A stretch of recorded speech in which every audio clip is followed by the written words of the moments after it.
Estamos de volta com o programa de carrinho e vamos ao convidado da semana. Jornalista com história nos números, riqueza de detalhes, fera nos comentários. O Brasileirão está aí, Libertadores e Sula, a pleno vapor, sem falar das eliminatórias e Olimpíadas que se avizinham. Kleber Grabowski está com a gente. Boa tarde, Kleber. Prazer em te ter aqui no programa. Um abraço, Cassiano, um abraço pessoal do De Carrinho, esse espaço nobre. Estamos aí para conversar, contar história, enfim, analisar, projetar e abrir um pouquinho do nosso baú, né, para contar histórias do rádio, sobre o rádio, enfim, sobre tudo que envolve o rádio esportivo, né. Estamos à disposição, vamos pro papo, que é melhor. Bora, sem perder tempo, vamos pro papo, vamos abrir este baú e para início de conversa, anos e anos de Rádio Gaúcha deixam tua voz marcante para os ouvintes. Mas nesse começo de papo, Kleber, fala um pouco de ti. Como começou tua trajetória com a comunicação, tendo o esporte e os números como carro-chefe? E nos últimos anos, análises e livros escritos. De que forma o jornalismo te conquistou? Bom, eu sempre que gostei de rádio, sempre gostei de esporte, né, e me projetei para trabalhar no rádio esportivo. Esse foi um sonho de criança, um sonho de infância, né. Tem até uma história muito engraçada que no período pré-videogame a gente jogava futebol de botão, né.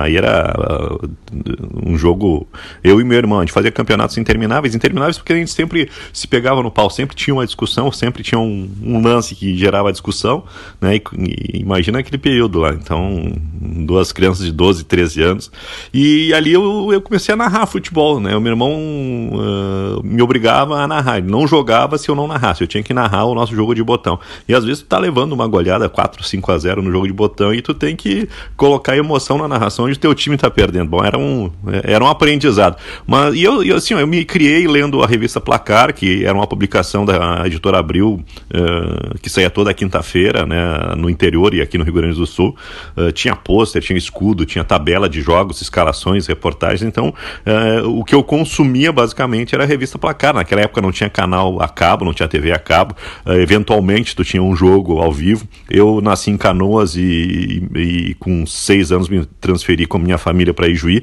Lá comecei a frequentar o 19 de outubro e começar a torcer pelo São Luís, e por isso a minha ligação com Ijuí, por isso essa minha ligação com o São Luís. Morei até os 13 anos lá, então a minha infância, né, tem muito desse divertimento com o futebol. E depois, à medida que veio a adolescência, né, o segundo grau na escola, a faculdade, escolhi um curso, eu me direcionei para o jornalismo, do jornalismo para o rádio e do rádio, o rádio esportivo. Comecei como estagiário da rádio da Universidade Federal do Rio Grande do Sul, que é uma rádio de cultura, né, de música clássica, de música erudita, de MPB, de jornalismo direcionado para o público acadêmico.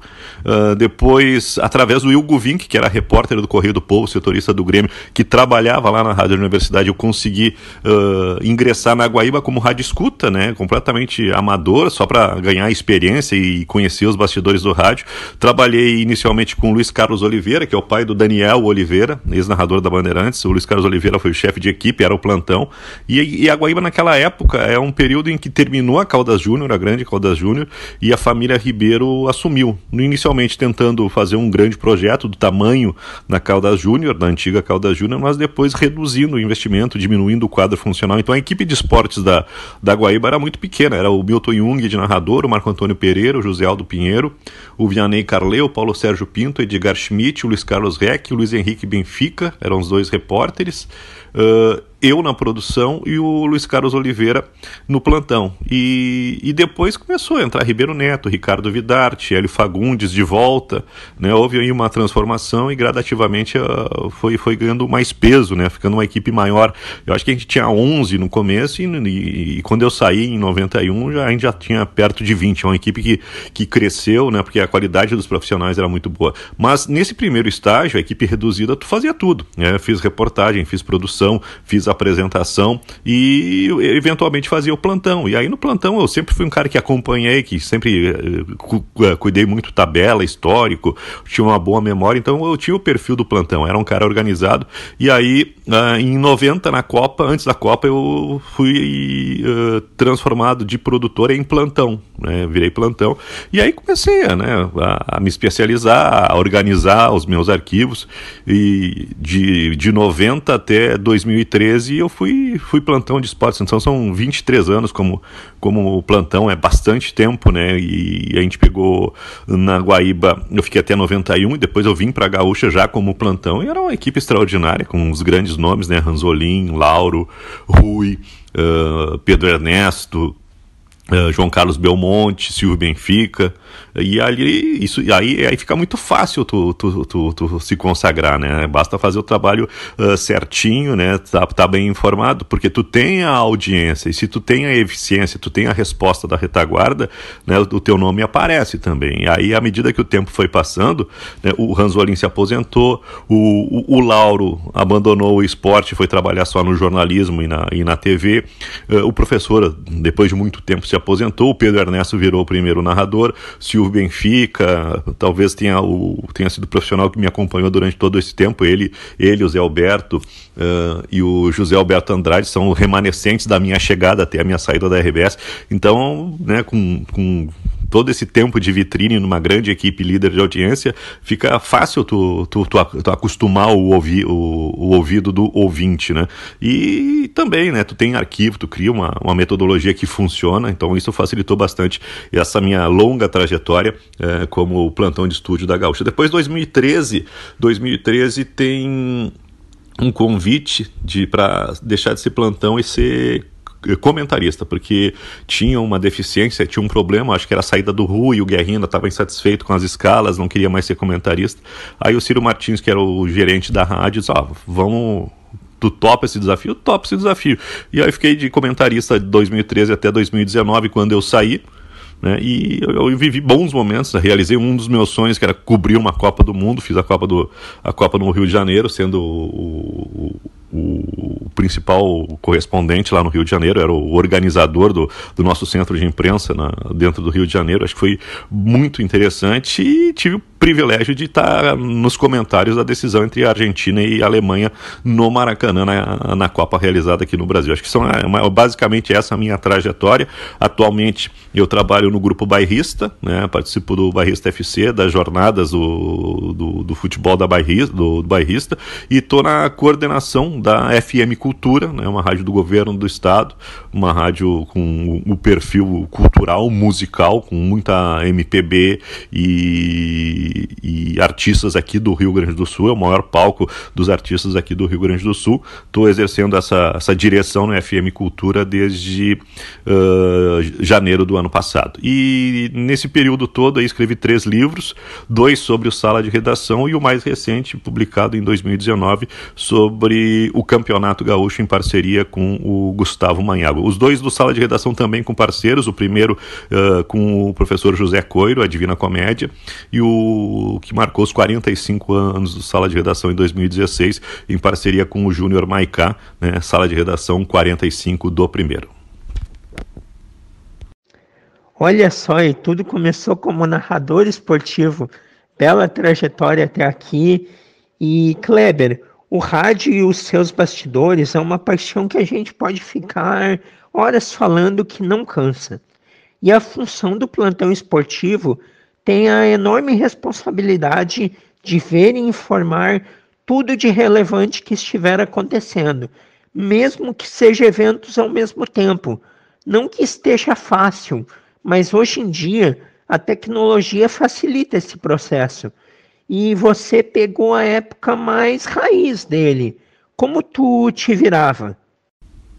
O plantão de estúdio, ele acho que se divide em dois momentos, né? Um que eu acho que dá para personificar na figura do Antônio Augusto, né? Que ele se transforma, ele organiza, né?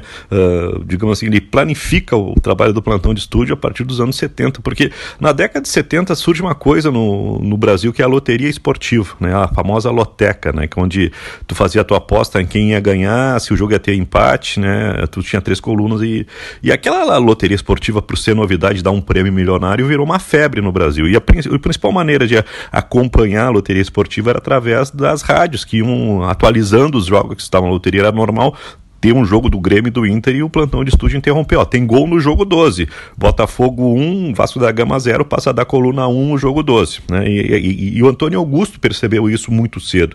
E o Antônio Augusto era um belíssimo plantão de estúdio, né? com estatísticas, com informação, com atualização. Né? O Antônio Augusto tinha o famoso plantão esportivo, que no tempo da Guaíba. Depois ele foi para Gaúcho, 11h30 da noite. Era um programa ao vivo.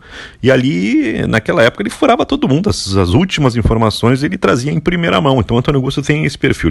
Ele é o grande ícone, né, dessa minha geração de plantão de estúdio. Tinha ele, o Érico Sauer, o Raul Morô, que era o plantão da Gaúcha, e quando o Antônio Augusto foi para Gaúcha, o Morô veio para Guaíba. Então eram basicamente esses três. Depois começa a surgir uma nova geração aí com Paulo Pires, né, Denis Olinto, eu, o Rogério Belk, né, o Paulinho Pires, essa turma aí. Então, e tem uma diferença no plantão de estúdio. Nesse período do Antônio Augusto, tu não tem internet, né? Tu não tem a facilidade da comunicação, essa agilidade.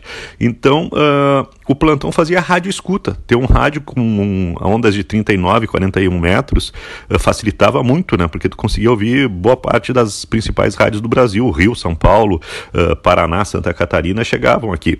E naquela época tu não tinha essa facilidade de todo o jogo ser transmitido pela TV, não tinha nem TV a cabo. Então tu imagina como era heróico conseguir a informação. E esse era o grande trunfo, encontrar a informação, achar o gol, ter detalhe de gol, ter uma escuta. O dia que chovia muito, que a instabilidade causava interferência nas ondas radiofônicas, as rádios saíam do ar, tu não conseguia ouvir, então tu perdia boa parte da tua fonte de informação. Daí tu tinha que recorrer ao telex, né? O telex é o tataravô do fax, sei lá o que é assim, mas era a maneira como as informações eram transmitidas, né? Eram notícias impressas no papel e ali tinham agências esportivas que iam atualizando os resultados, ou então tu tinha que telefonar e a telefonia não era barata naquela época, só telefone fixo, né? Então não tinha uma certa contingência. Agora não, tá tudo online, né? Tu tem canais esportivos 24 horas, né? Tu tem streaming, tu tem a informação nos aplicativos, fica mais fácil. Agora, o diferencial, se naquele primeiro momento a consagração era buscar a informação, atualmente é tu interpretar a informação, né? Trabalhar com estatísticas, números, criar tuas grades. Acho que existe uma diferença na importância e no perfil do plantão de estúdio, e eu acho que eu vivi os dois tempos, né? Eu peguei o fim da era do rádio mesmo, da rádio escuta, e o começo dessa atual geração. Há 2 semanas atrás, a gente entrevistou Gustavo Manhago, Kleber, e falou, entre outros assuntos, sobre o livro que vocês escreveram, 100 vezes Gauchão, a história centenária de uma paixão. E no último final de semana terminou mais um estadual. Qual o seu balanço sobre essa edição, as 2 últimas, inclusive, com pandemia? Tu entende que o estadual ainda tem um papel importante no futebol brasileiro, ou mais ocupa um espaço que atrapalha o calendário?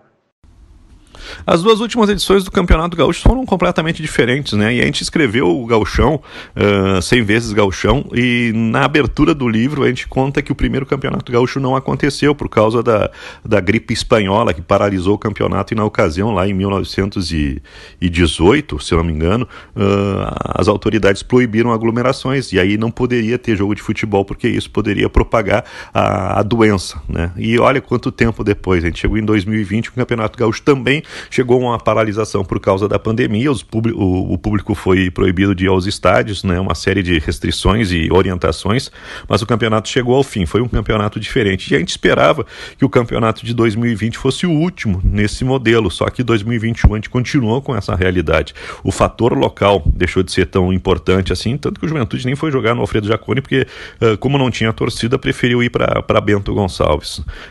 E eu acho que o gauchão tem muito da graça do público local, né, do público do interior, né, ver a dupla Grenal jogar ao vivo, né. Eu que me criei em Ijuí, eu sei bem o que representava um jogo da dupla Grenal em Ijuí. Toda a região ia para lá, principalmente porque São Luís é o único time da região noroeste, né, daquela faixa do Rio Grande do Sul, é o único representante da região. Então toda a movimentação de Grêmio e Inter lá causa uma mobilização muito grande.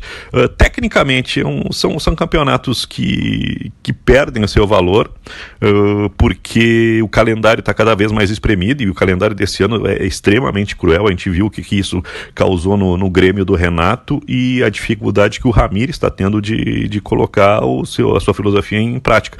Mas o Grêmio aproveitou o Campeonato Gaúcho de uma maneira muito inteligente. Ele botou nessa transição do Renato para o Thiago Nunes, o Thiago Gomes com o time de transição, e isso deu uma rodagem, deu um amadurecimento e deu uma vitrine para os guris que foi muito interessante. O Inter começou com apenas três jogos, né, com o time sub-20, não soube aproveitar, mais queimou do que projetou os guris, né. Eu acho que tem uma diferença aí. O Grêmio tem dividendos nesse seu projeto de base, o Internacional não tem. O Gauchão acho que não teve muita novidade, Juventude montou um time em meio ao campeonato, o Caxias não conseguiu ser tão brilhante como foi ano passado, o Lacerda está num processo de desgaste, mas eu gostei de dois times em especial. Gosto muito do Ipiranga, o projeto do Ipiranga vai se consolidando, é um time de Série C com grandes chances de subir para a Série B esse ano, e gosto do Aimoré. O Aimoré tem pouco dinheiro, mas é um clube que se organiza muito bem e é muito criterioso. Todo ano nas contratações, o Aimoré tem uma surpresa agradável. Está na hora do Aimoré brilhar mais no gauchão. É o segundo ano que o Aimoré faz campanha boa, mas morre na praia e fica com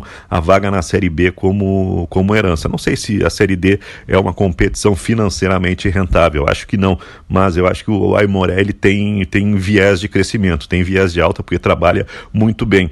E mais uma vez a decepção é o Pelotas, né? Pelo segundo ano seguido, Pelotas fica na ponta de baixo do campeonato. O Novo Hamburgo também nos dois últimos campeonatos se debateu, né? Um campeão gaúcho que não consegue crescer de tamanho. É impressionante como a comunidade de Novo Hamburgo não apoia um clube que já foi campeão gaúcho. O título de campeão gaúcho não acrescentou nada no Novo Hamburgo, ele continua do mesmo tamanho, né? Só tem uma taça no troféu, e eu acho que isso é muito injusto pelo trabalho do Novo Hamburgo, principalmente naquele ano de 2017. Quanto ao gauchão, acho que as finais mostraram a instabilidade do Inter, do Ramires, e o Thiago Nunes ele tem que ganhar não só o troféu de melhor técnico do gauchão, que eu acho que foi uma injustiça ele não ser premiado, mas também o troféu simplicidade, e acho que aí está o grande pulo do gato dele, porque ele pegou uma base montada pelo Renato, que já tinha um certo desgaste, mas simplificou, não mudou, ele ajustou, e o time do Grêmio hoje é um time muito mais agudo, muito mais veloz, muito mais objetivo.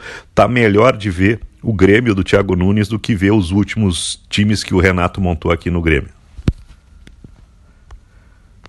Com certeza, e mais adiante a gente vai falar sobre a dupla Grenal, sobre o trabalho do Ramires, as mudanças que o Thiago Nunes sutis colocou no Grêmio.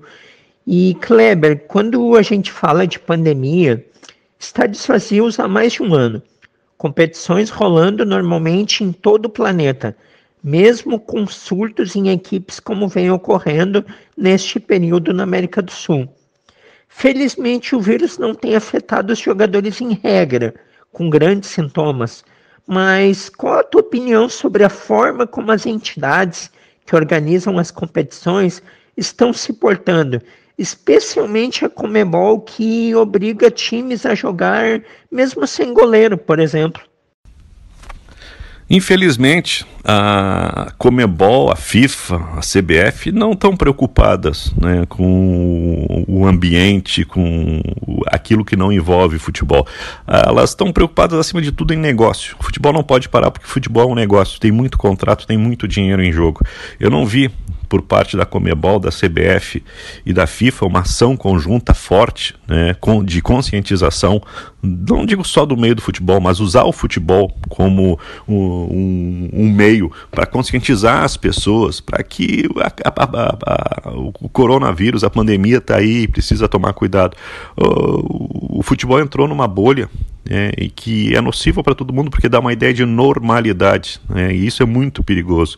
A gente está desde março do ano passado se debatendo, correndo aí, tentando achar uma maneira da coisa funcionar, mas o futebol poderia ser uma bandeira contra o coronavírus, A FIFA não parou em nada, a CBF deu no início da pandemia um auxílio minúsculo, para os clubes, para pagar salário, para continuar em atividade, e a Conmebol está fazendo essa palhaçada que é a Libertadores goela abaixo, não dá para jogar na Colômbia, não dá para jogar na Argentina, vão transferir, aí transfere Copa América, aí fura a fila da vacinação, tem muita coisa errada, e eu lamento muito que o futebol aqui no Brasil, nesse momento que o governo é extremamente incompetente e manipulador nessa questão da pandemia, é mentiroso, a gente está passando aí dos 450 mil mortos por causa da pandemia. Eu lamento muito que a CBF seja tão canalha quanto o governo, porque a CBF não toma nenhuma posição. O presidente Caboclo disse: ou vocês fazem o campeonato ou vocês jogam, vocês vão se ferrar, não tem consciência nenhuma nesse posicionamento. A CBF é ridícula, e os clubes estão aí, e lamento muito a posição do Flamengo, que é o maior clube do Brasil, tem a maior torcida. O Flamengo poderia se posicionar de uma maneira mais correta, mas o que o Flamengo fez? O Flamengo pensou apenas no seu lucro, quis aproveitar o Campeonato Brasileiro, quis aproveitar a Libertadores, quis aproveitar a badalação para faturar mais e pensou só em si, fez um mal enorme para o futebol brasileiro. Foi o primeiro clube a bater na porta do governo para pedir o futebol, é um clube que toda hora está insistindo para que os estádios sejam liberados para ter público. O Flamengo talvez seja o clube que mais aproveitou, mas é o clube que menos ajudou. Com certeza, e falando de Flamengo, por eles já haveria público desde agosto do ano passado. Em nenhum momento eles cogitariam não ter público, se dependesse só deles. Futebol para eles não precisaria nem ter parado, Isso que quando começou a pandemia, no final de março do ano passado, era difícil até se obter testes. E como que ia ocorrer o futebol? De que forma que o futebol iria transcorrer? A irresponsabilidade e o pensamento em si, apenas, o egoísmo, tem sido a marca dessa pandemia. Mas neste final de semana começa o Brasileirão. E Kleber, qual a sua expectativa para esse ano de competição? Manutenção da hegemonia do Flamengo? Quem que pode disputar o título com ele? E os gaúchos? Dupla Grenal, Juventude, que depois de 14 anos está de volta à Série A. Qual o seu parâmetro, a sua projeção para esse ano de campeonato?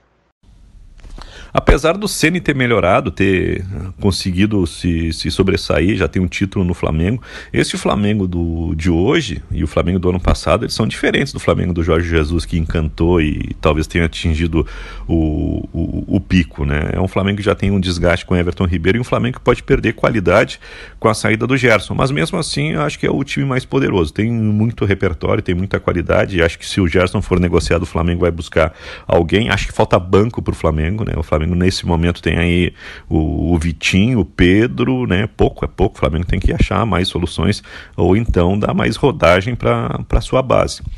Palmeiras, jogando feio, jogando pesado, é um time que tem poder, tem um elenco muito bom.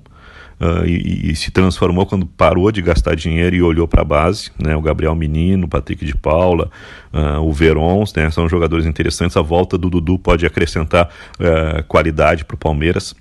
O Atlético Mineiro acho que é uma terceira força. O técnico Cuca é um cara muito competente. Tem o Nath Fernandes, tem o Hulk, é um time que vai crescer, já está crescendo aí na Libertadores, acertou a mão, apesar da dificuldade de ganhar o título do Mineiro, é um time ascendente. São Paulo com Crespo, acho que também é candidato, é um time que vai crescer, já ganhou o Campeonato Paulista, soube administrar bem esse começo de temporada, e eu acho que o quinto candidato é o Grêmio. Principalmente quando chegar o Douglas Costa, acho que acrescenta muita qualidade. Thiago Nunes é um treinador que vai crescer no campeonato. A amostra inicial é muito boa e o Grêmio está só encaixando. Daqui a pouquinho o Grêmio começa, como diria o Renato, a decolar. Acho que são esses os 5 candidatos, a fotografia de momento. O Inter é time nessa confusão, nessa paçoca tática que está vivendo na transformação, na mudança de filosofia. Por enquanto, para mim é uma grande interrogação. Acho que fica no lucro se ganhar vaga para a Libertadores. O Fluminense, eu acho que acompanha o Inter. Bragantino, acho que esses 3 aí ficam num bloco médio. Eu acho que esse bloco médio pode ter também o Santos, que sempre se reinventa com a base. O Corinthians, que pode crescer com a chegada do Silvinho.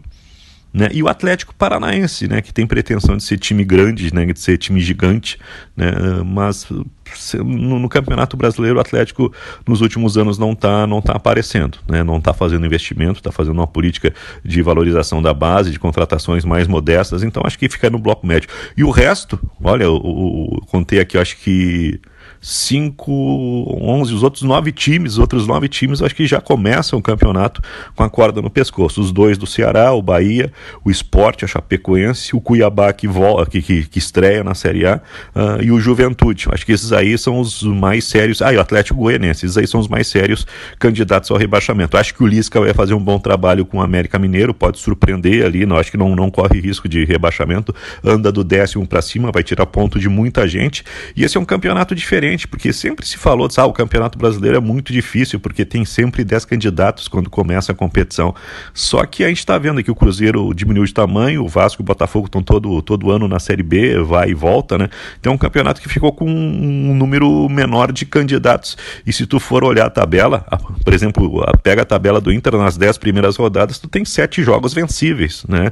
E contra os pequenos é que tu vai fazer a gordura, contra os pequenos é que tu vai fazer a diferença. E a gente vai ter uma noção desse entredevoramento nessa primeira rodada. Grêmio contra Ceará, Inter contra o Sport são jogos do mesmo tamanho. Quem começar vencendo começa bem, e quem perder menos pontos entre os pequenos, né, nos jogos contra os pequenos, é que vai se dar bem. Isso foi um diferencial da campanha do Inter no ano passado. O Inter ganhou muito desses jogos miudinhos, e contra os grandes, contra os poderosos, ficou trocando ponto. Onde é que o Inter perdeu o campeonato? Quando se embananou com o Sport dentro de casa, né? Se tivesse empatado ou ganho, o Inter teria sido campeão. Jogos fáceis, aparentemente, né, podem se transformar em jogos perigosos. Perfeito. E agora, destrinchando um pouquinho a dupla Grenal, começando com o Inter. Você acredita no trabalho que o Ramires está fazendo? Como tu vê essa característica de treinadores que impõem um estilo de jogo independente da característica de seus jogadores?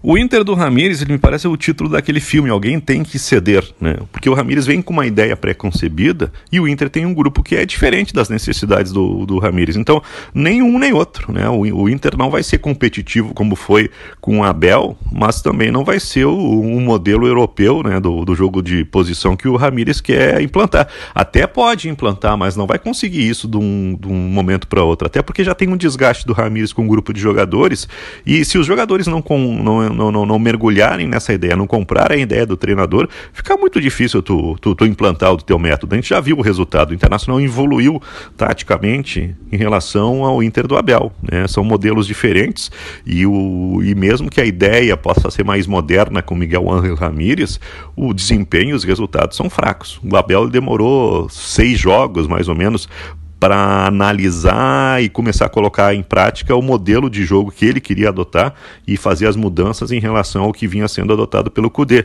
O Ramires já tem quase 20 jogos, a gente está chegando em junho e o Inter ainda não acertou a mão, a gente não tem assim um diagnóstico de que o Internacional ali adiante vai encaixar. É muito perigoso o momento do Inter, então acho que alguém tem que ceder, e quem vai ceder para mim vai ser o Ramires. Ele vai ter que fazer alguma adaptação e vai ter que recuperar jogadores como o Patrick, como o Edenilson, que foram os principais jogadores do Inter no ano passado. Esses jogadores, eles precisam voltar a ser protagonistas, do jeito que eles são, que eles estão sendo utilizados, eles são figurantes, né? O Palácios, olha, o Palácios com um pouco futebol que está jogando é um titular indiscutível. As análises, as leituras que o Ramires faz, para mim elas são desvirtuadas e perigosas. Tu não pode botar o Palácios como titular absoluto, tu não pode colocar o Maurício como teu grande armador. E por que o Yuri Alberto, com esse faro de artilheiro, não é titular? E a opção quase sempre é o Thiago Galhardo. Rodrigo Lindoso tem passe melhor que o Dourado. Tu consegue enxergar isso? Eu não consigo. Zé Gabriel tem uma saída de bola boa, não consigo enxergar isso. Acho que simplificando, eu continuo dizendo, o Thiago Nunes com a sua simplificação, eu acho que é o melhor caminho, o melhor exemplo que o Internacional pode tomar. Se o Ramírez não quiser enxergar o futebol da maneira simplificada e objetiva do Thiago Nunes, que se inspire um pouquinho naquilo que o Abel fez. Só que o Inter está perdendo muito tempo e o Ramírez está se enrolando demais. Estamos conversando com Kleber Grabowska, jornalista, hoje ligado ao Grupo Bairrista, coordenador também da Rádio Cultura FM. Grande papo estamos tendo, falando aí sobre a sua carreira e assuntos do futebol, Brasileirão começando neste final de semana. Falamos de Inter, vamos agora falar de Grêmio, que mudou de treinador. Kleber após quase 5 anos, e quando parecia que poderia sentir mais essa ruptura, vem evoluindo. E como tu mesmo mencionou, sem ter grandes transformações. E esse é o grande mérito do Thiago. E apesar de ter tido Grenais, na sua opinião, ainda falta um grande teste para medir o estágio atual da equipe do Grêmio?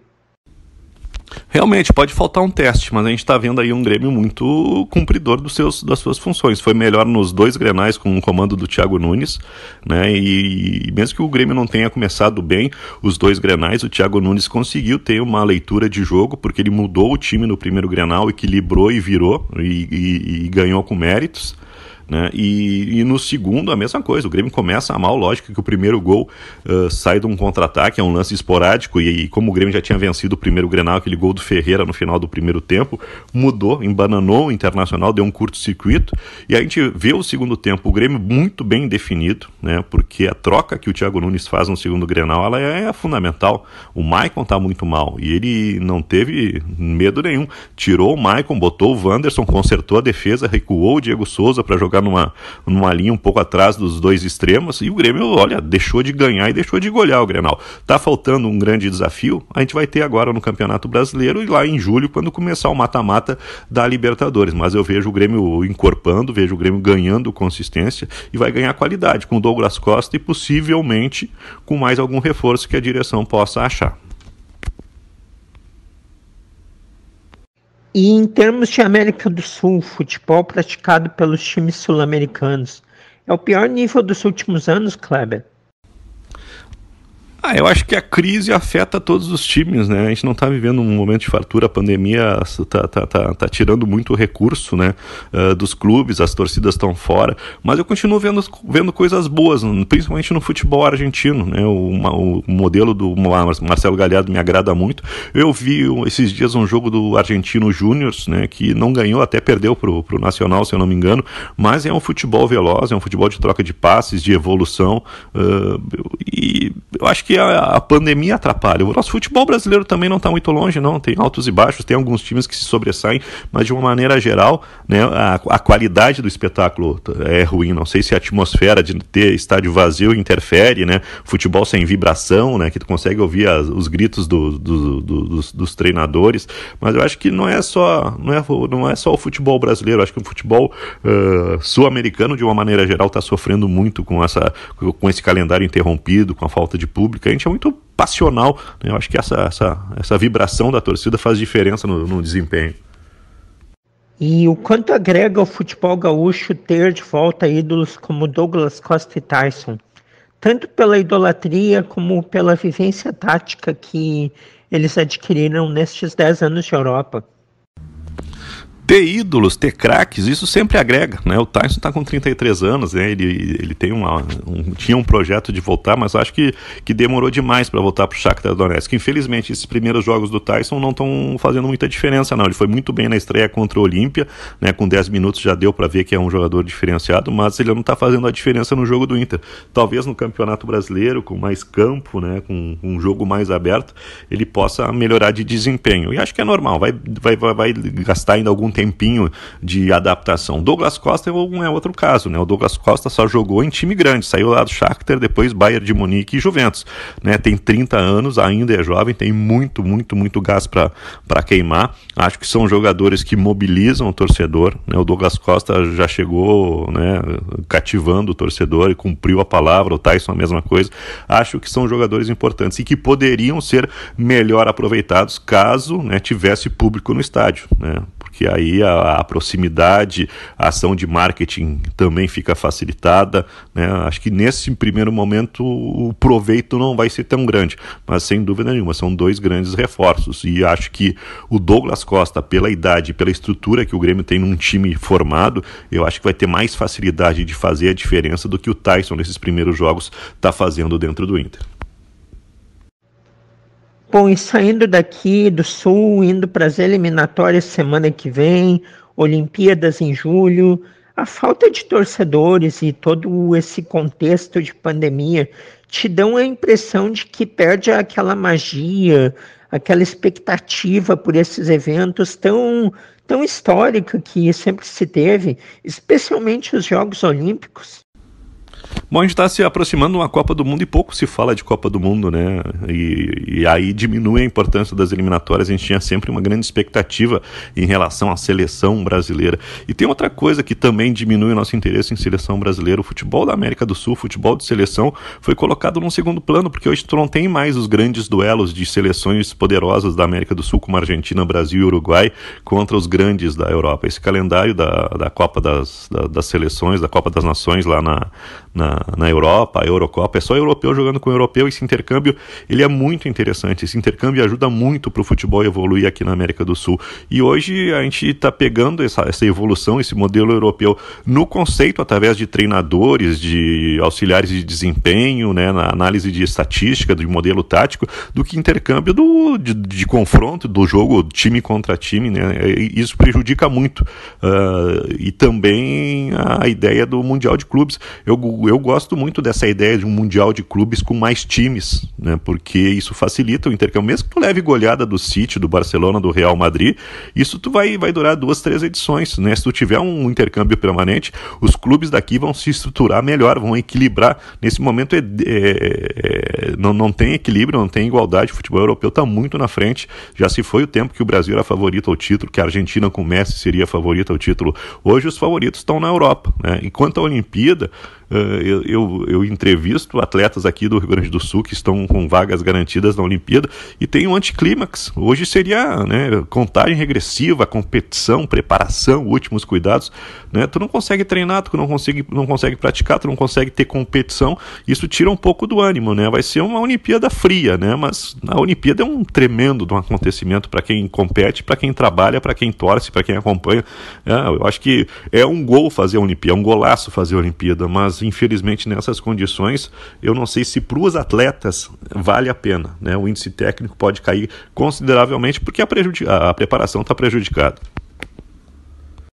Bom, e a Copa do Mundo já é ano que vem, como tu colocou. Quais seleções tu visualiza aqui da América do Sul estando lá no Catar? Bom, eu já falei anteriormente, né? Eu não vejo o Brasil e a Argentina como protagonistas da Copa do Mundo, vejo como coadjuvantes, né? A seleção do Tite precisa evoluir. A gente vai ter agora em junho 2 jogos, vai voltar a ver a seleção brasileira, precisa achar algumas soluções.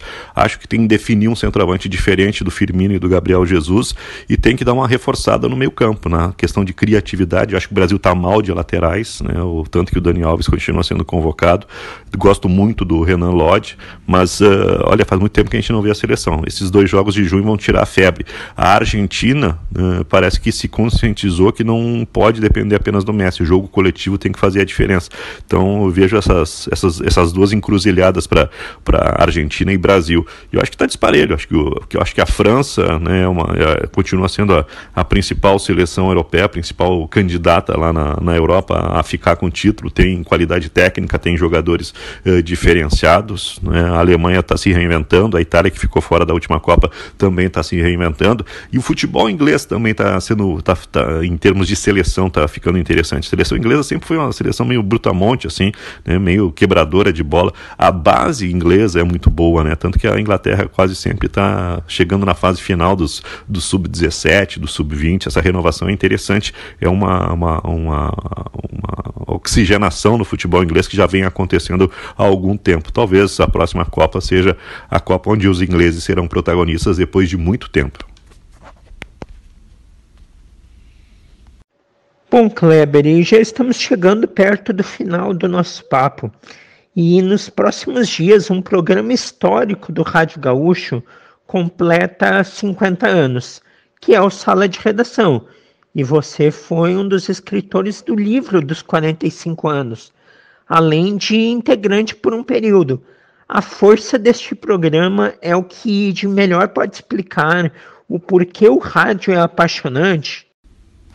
O Sala de Redação é praticamente a história, é um resumo da história do rádio, né? Do Rádio Gaúcho, principalmente, porque hoje a programação da Gaúcha é basicamente repetições de Sala de Redação, porque se acabou aquele programa de entrevista, de quadros, os programas são basicamente todos um bate-papo. E olha, o Cândido Norberto, ele foi genial quando bolou esse modelo lá em 71, numa estrutura muito pequena da Rádio Gaúcha, né?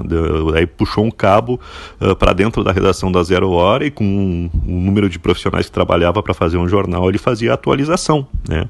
Muito inteligente, uma parte inicial que era de jornalismo e depois a parte de esporte, no momento que a Gaúcha não tinha o esporte, né? Era só o Cláudio Brito como setorista do Grêmio, se eu não me engano, e o Valtair Santos como setorista do Inter. Essa era a equipe da Gaúcha. E depois, né, o programa caiu no gosto, porque era um programa ao vivo, né? O rádio naquele tempo tinha, ou tu era um rádio popular que tocava música, ou a Guaíba que tinha programação gravada, né? O programa de debates no rádio, né, foi uma reinvenção do Cândido Norberto, deu muito certo. Aí tinha convidados que eventualmente permaneciam por um período maior, até que chegou o Paulo Santana. Paulo Santana, alucinado, era a década de 70 que o Grêmio não ganhava título, e o Santana sempre foi muito, muito inteligente, muito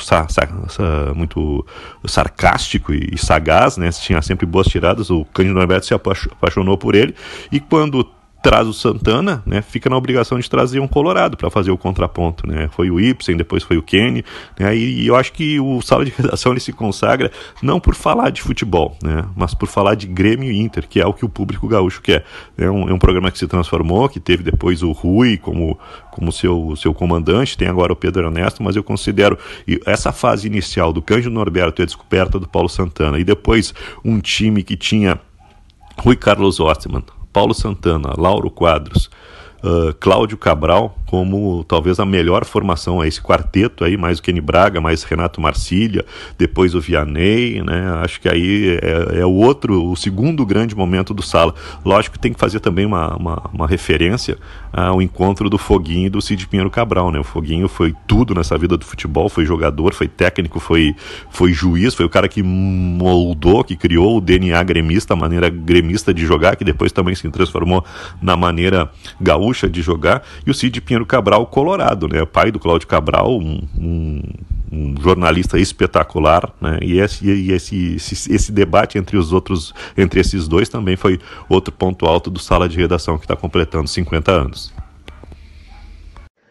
Sem dúvida nenhuma, um programa histórico, uma marca do Rádio Gaúcho. Bom, Kleber, quero muito agradecer a tua participação, por ter aceito o nosso convite. Valeu mesmo, a gente se fala mais adiante, abração, e deixa um recado do que você tem feito atualmente. Você já falou aí um pouquinho, e quais os teus projetos para o futuro? Falar em projeto é complicado, né? Eu, nesse momento, eu tô trabalhando em bastante coisa, né? Tô com um correspondente da ABC, né? Com comentários diários na ABC de Novo Hamburgo. Tô participando das jornadas e do programa do bairrista, né? Então tem trabalho todo dia. E tô Tô na Progresso de Juí também com 2 participações diárias lá, e tô no comando da FM Cultura, então tem bastante trabalho, né? Não tem assim muita coisa planificada, tô bastante ocupado, trabalhando bastante, né? Me moldando a nova realidade do jornalismo e essa crise financeira que obriga a gente a se multiplicar, né? Mas quem sabe em breve a gente tem uma nova possibilidade, sempre tem uma oportunidade, a gente tem muita história, tem muita bagagem, né? Continua sendo um nome requisitado, volta e meia aí. Agradeço muito, né? Afinal de contas são anos e anos, né, na mídia esportiva. Graças a Deus tenho minha boa reputação, né? Tenho uma carreira bem interessante, né? E estou bem satisfeito. Vamos ver o que aparece aí. Quero agradecer aí a oportunidade de participar do bate-papo, e a gente está à disposição para, quando quiser, né, contar mais histórias aí. Um abração.